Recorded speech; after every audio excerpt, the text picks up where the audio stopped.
lovers of life. Welcome to Hell in a Hallway with your host Billy. And today we're going to look at something a little bit different, a little unique, and it's looking through the traumas of our lives through water and how are you moving through them. So how are you moving through the traumas of your life? So that's the overall picture that we're going to be painting today. And we're going to be doing it with water, right? And we recognize that water is a basic necessity of life. But we have to recognize that not all water is good for us. So today, we're going to look at three types of water. We're going to look at still water. We're going to look at river water. And we're going to look at well water. Those are not the same. No, sorry, Bob. And we're going to talk about them today. So let's say it's a nice summer day, right? And it begins to rain. You lift your hands up to the sky. You feel all the warm water resting on your face. It's exciting, right? And sometimes it makes you feel alive. I actually really enjoy warm summer rain, right? But you decide you don't want to get soaking wet, obviously, so you go inside, right? So when it finally stops raining, there's puddles of water kind of everywhere, And I remember as a kid, I would go outside, I would see the puddles of water, and much to my mother's dismay, I would jump into those puddles, right? But here's the thing.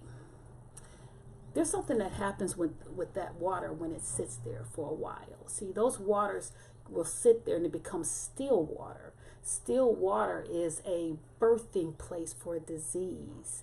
And if you let it sit there for a while, it actually can become very foul because it is ripe with infection.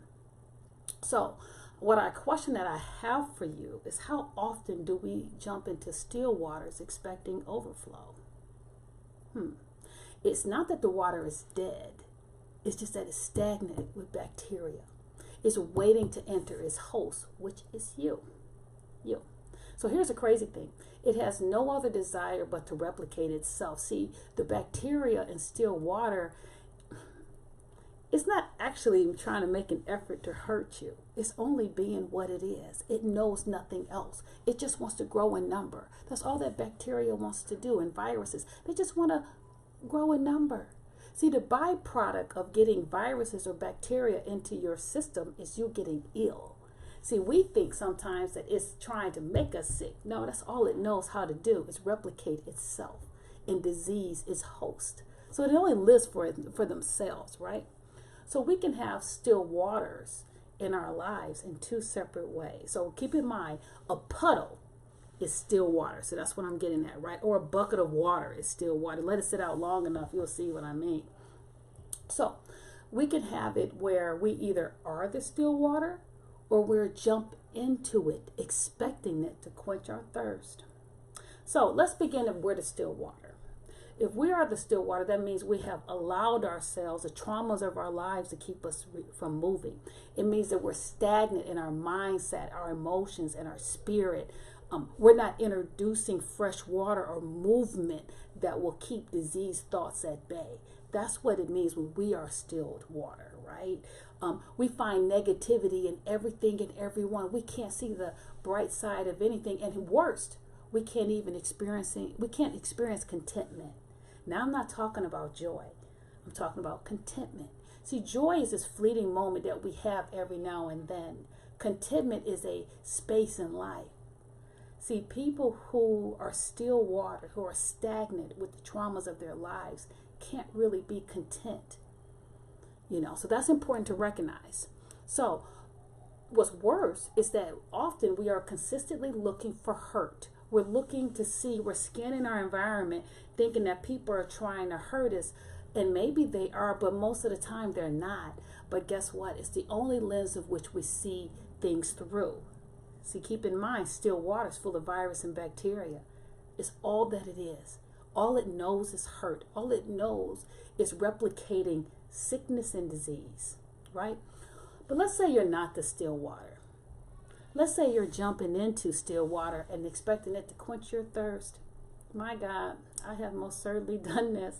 I have jumped in some waters and thinking it's something and it's nothing, and it turns out it's stagnant wastewater. It is teeming with the infection of trauma. And sometimes I guess I walked into it thinking that I can maybe change the water. Maybe I walked into it thinking that I can have some form of influence over it. Maybe that's what I thought, but it turned out never to be the case. Still water was just that, still water.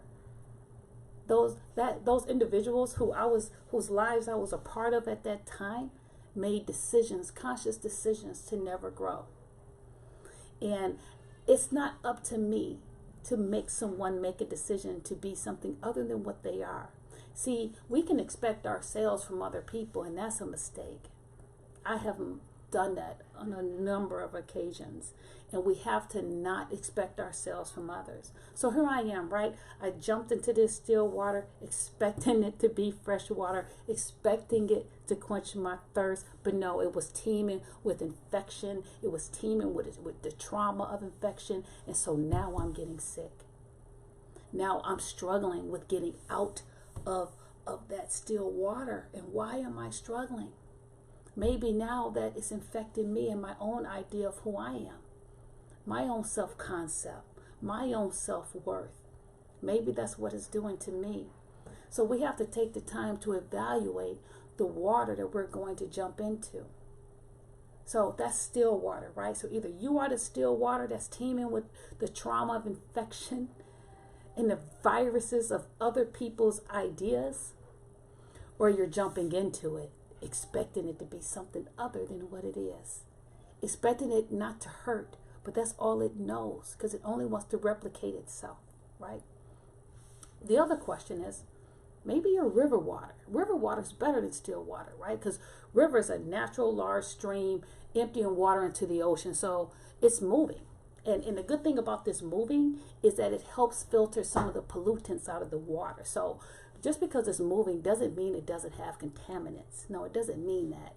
It does mean it makes an effort to work them out. Notice I said makes an effort. It does something. It moves. So like a river, we need to be seeking out things that pour into us or we can pour into. So that's what a river does. A river pours into an ocean, and a river is fed by the very ocean that it pours into. And additionally, a river makes the attempt to work out this pollutants that it inhabits. So what are we learning by that? We are learning that we have to, A, discover whether or not we are river water that's moving, that's looking to clean out the trauma of infection in our lives. Or are we indulging in river water, which is good as well, right? If we're doing that. So let's talk about it if we are river water, right? So if we are river water, then the trauma of our lives are not stagnant. They're not festering. They're not waiting to infect other people. We're working them through. We're seeking. We're processing. We're using the help of rocks, otherwise known as our spiritual world, counseling world, supportive friends and family. That's what we're using in order to help cleanse out the pollutants that live in our water. And also, we pour into others when we're rivers. And when we're rivers, we allow ourselves to be poured into as well. So that's a good thing if we're the river. But what if we're indulging in the river? Now, indulging into a river can quench your thirst. They're pretty good, right? So if we're indulging into someone who's a river, they're pouring into us. They're pushing us. They're almost demanding that we be the best version of ourselves. See, actually it would be best if two rivers get together, right? Because if a river gets with still water, that can be some issues. It's going to ask the still water to do something it cannot do. But if we're indulging in river water, we are pouring into others, and others are pouring into us. We're getting better. We're doing better. And sometimes people think that, well, that negates the idea of be still and know that I'm God, but that's not what it does. See, be still and know that I am God is acknowledging and knowing who God is. It doesn't mean that you don't do anything about your circumstances, about your heart, about your psychological, emotional space, your spiritual space. It doesn't mean you do nothing. But if you're a river and you're indulging to a river, you're going to grow. Because you don't have a choice. Because that's what rivers do. Rivers move. So are you a river? Are you indulging in a river? Take time to evaluate that. The last one My goodness, it's the well. Are you a well? So we all know what a well is, right? Well, we live in a city, so we don't have really much access to well waters, and we don't really have much need for them, right? But this one, I have definitely been in. I have definitely been myself. Is a well. So a well is this excavation created in the ground in order to draw water out of the ground. You saw in the movies, like with the bucket, right? You can carry the water up to the top and serve people. But if you notice, water is not replenished by the people who draw it. See, it only takes from the well. A well is rarely replenished. That's not the way it works, right? So we pour out, but we don't get back. See, we become empty when that starts to happen. We have to start to recognize when we're getting close to empty, or we're becoming empty, or that we feel that in order for us to recognize that we're loved, we have to constantly pour out and never get back. That's not healthy, and that's not love. Love is something that's reciprocal. See, when you love someone, you're not completely empty, and people are not draining your resources, right? Because you're not a source. You may be a resource, but you're not a source. Only God's the source. When people are treating you like a source, then yeah, you're going to run dry. Your well will run dry. And here's the worst part sometimes of being a well. We martyr ourselves. Now, what is a martyr? A martyr is one who voluntarily suffers. And then we have the audacity to resent people for taking what we are freely giving them. Recognize when you are giving all of yourself and not receiving anything back. Now, I'm not here to say you're not here supposed to be here for people. You're not to do things for people. You're not to share and support. Absolutely, that's not what I'm saying. You should do that. I do that. But replenish your waters and respect boundaries. Have healthy boundaries. And healthy boundaries are good for you and the person that you're giving the boundaries to. They're not just for you. Boundaries help you keep yourself alive so you can better support other people. And what I mean by alive, I don't mean like a physical health. I mean, I guess I could in a really long-term sense. But what I really mean in a psychological health, an emotional health, a spiritual health. Do not allow yourself to be a well. But let's say we are indulging in one. What does that mean? That might mean we're taking advantage of someone. Is there somebody you're taking advantage of? Is there somebody you're taking from and you're not making any attempts to pour into? See, we never speak to that person. We always speak to the person who is the one who is the giver. And rightly so, right? Because you have to either make a decision or own your decision. Those are the only two options that you have. But if you're the taker, recognize that you can't become a river if all you do is take. See, that means you always need that well. That means you can't self-replenish. You can't give it back. Because all you know how to do is take. And where did you learn that? Where did that come from? See, all these waters we have all been before. I know I have. I've been still water before, stagnant, trauma, sitting there.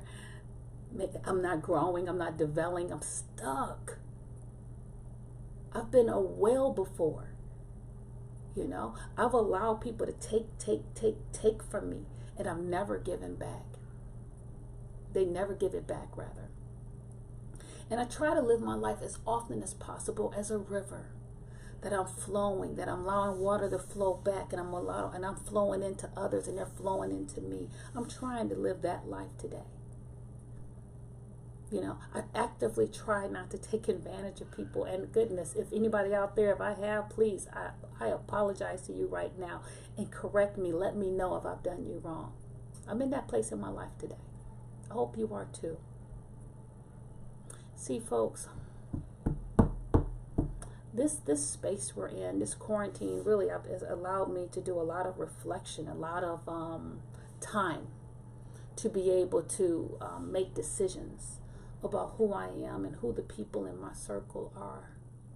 you know. And I've spent a lot of time alone, kind of on purpose, to be perfectly honest, because it forces me to really reflect on who I am. See, there's that sentence that I said earlier. I hope you caught that. Make the decision, or own the decision. That's the only two choices we have. If you're in still waters, make the decision to get out of them, or own the decision that you're in it. If you're being a whale, make the decision to stop and put some boundaries in place, or own the decision that you're doing it. If you're a river, continue to do so, because you will grow. I want to thank you for spending time with me today. I enjoy spending time with you. As always, I enjoy you being part of my process, because that's really what you're doing. So as I'm sharing a process with you, you thinking I'm just trying to share with you. No, I'm growing, right? It's called bi-directional. It's going back and forth. So as I develop and learn, I love to be able to share. I am not one of these people out here when you say, where'd you get that dress from, girl? And they say, oh, they don't have any more. They only had 2 in stock. I'm not that person who don't want you to get what I've gotten. I want you to get what I have. I want to thank you for being part of my process. I want to thank you for tuning in, and I will see you next time.